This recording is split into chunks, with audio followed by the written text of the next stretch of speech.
Isu pelanggaran HAM kembali mencuat menjelang Pilpres 2024. Pemicunya adalah pertemuan antara politikus PDIP sekaligus aktivis 98 Budiman Sujatmiko dengan Prabowo Subianto beberapa waktu lalu. Pertemuan tersebut mendapatkan protes dari mantan rekan-rekan Budiman sesama aktivis 98. Mereka menilai Prabowo Subianto sebagai orang yang harus bertanggung jawab terhadap pelanggaran HAM penculikan sejumlah aktivis pada 1997 sampai 1998. Saat itu, Prabowo menjabat sebagai Panglima Komando Cadangan Strategis Angkatan Darat.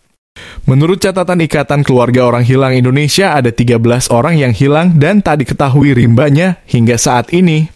4 di antaranya adalah para aktivis Partai Rakyat Demokratik, yaitu Wiji Tukul, Bima Petrus, Herman Hendrawan, dan Suyat. Akibat aksinya ini, Prabowo sempat diperiksa oleh tim yang dikenal dengan Dewan Kehormatan Perwira yang beranggotakan jenderal-jenderal senior. Mereka adalah Jenderal Subagio Hadisiswoyo sebagai ketua dan 6 anggota berpangkat letnan jenderal, yaitu Jamari Caniago, Fachrul, Yusuf Kartanegara, Agung Gumelar, Ari J. Kumaat, dan Susilo Bambang Yudhoyono. Meskipun demikian, Prabowo Subianto memang belum sempat diadili secara hukum dalam kasus ini.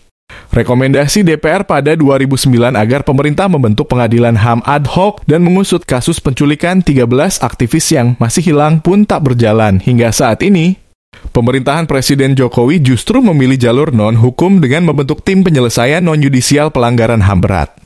Juru bicara Partai Gerindra bidang hak asasi manusia dan konstitusi Munafri Salmanan menanggapi soal penggunaan isu pelanggaran HAM untuk menghantam calon presiden sekaligus ketua umum partainya, Prabowo Subianto, dalam pemilihan presiden 2024.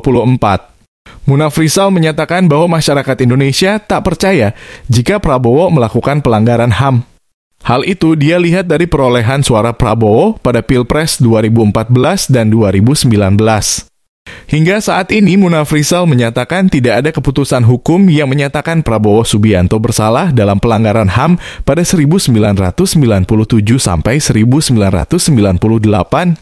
Karena itu, dia menilai pandangan sejumlah orang yang menganggap dan memperlakukan Prabowo seolah-olah nyata bersalah menurut hukum adalah tidak adil. Dia mengingatkan bahwa pelanggaran HAM merupakan domain hukum sehingga harus dibuktikan berdasarkan pada fakta dan bukti yuridis yang sangat kuat. Dalam hukum pidana, pembuktian hukum tidak boleh sedikit pun ada keraguan yang beralasan. Dia pun mengingatkan agar tak ada pihak yang menggunakan isu pelanggaran HAM sebagai komoditas politik pada Pilpres 2024. Menurut dia, nilai-nilai terlalu mulia untuk dijadikan komoditas politik. Mantan Sekjen Partai Rakyat Demokratik Petrus Hari-Haryanto mengatakan betapa langkah Budiman sangat menyakitinya. Apalagi Budiman dan dirinya pernah dipenjara bersama selama lebih dari 5 tahun. Dia pun mengingatkan agar tak ada pihak yang menggunakan isu pelanggaran HAM sebagai komoditas politik pada Pilpres 2024. Menurut dia, nilai-nilai terlalu mulia untuk dijadikan komoditas politik.